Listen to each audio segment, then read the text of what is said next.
જય શ્રી કૃષ્ણ. બેઠક 24. શ્રી ચિત્રકૂટની બેઠકનું ચરિત્ર. ચિત્રકૂટ ઉપર શ્રી આચાર્યજી મહાપ્રભુજીની બેઠક છે. કાંતાનાથ પર્વતની પાસે છે. ત્યાં શ્રી રામચંદ્રજીએ ચતુર્માસ કર્યો છે. તેથી આપે શ્રી ભાગવતનું પારાયણ કરીને 16 દિવસ વાલ્મીકી રામાયણનો પાઠ કર્યો. ત્યાં શ્રી હનુમાનજી એક પગે ઊભા રહીને કથા શ્રવણ કરતા હતા. આપે તેમને આજ્ઞા કરી કે તમે બેસીને કથા સાંભળો. ત્યારે હનુમાનજીએ કહ્યું કે મારે તો આવો સંકલ્પ જ છે. શ્રી આચાર્યજીએ વિચાર્યું કે કાંતાનાથ પર્વત શ્રી ગિરિરાજજીનો ભાઈ છે, તેથી એના ઉપર પગ ધરવો નહીં. કાંતાનાથ પર્વતના મનમાં વિચાર આવ્યો કે મારા ઉપર શ્રી આચાર્યજી મહાપ્રભુજી પધારે તો ઠીક.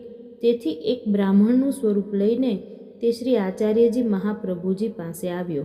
આવીને વિનંતી કરી કે મહારાજ, જાનકીજી અને રામચંદ્રજી મારા હૃદય શિખર પર બિરાજે છે અને આજ્ઞા કરી છે કે તમે શ્રી આચાર્યજીને કહો કે અમને ભૂખ લાગી છે, કંઈ સામગ્રી લઈ પધારો.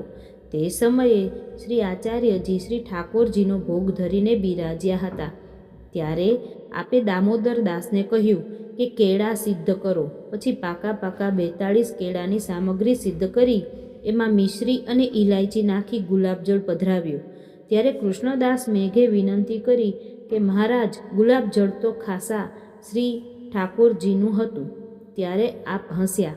પછી આજ્ઞા કરી કે શ્રી રામચંદ્ર પણ મર્યાદા આદિ પુરુષોત્તમ છે, તેમાં ચિંતા નહીં.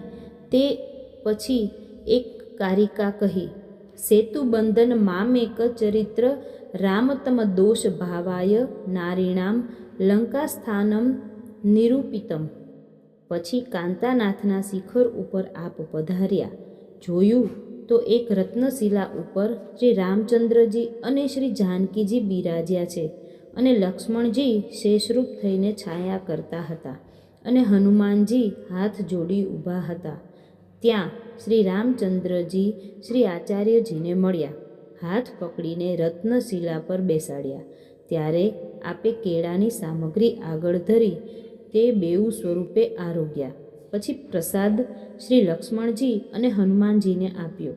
પછી શ્રી આચાર્યજીએ તથા રામચંદ્રજીએ 1 કલાક સુધી વાતો કરી, પરસ્પર બહુ જ આનંદ કર્યો. શ્રી રામચંદ્રજીએ કહ્યું કે મને આપના હાથથી આરોગવું હતું, તેથી તમને બોલાવ્યા. પછી શ્રી આચાર્યજી આજ્ઞા લઈને તે નીચે પોતાની બેઠકમાં પધાર્યા.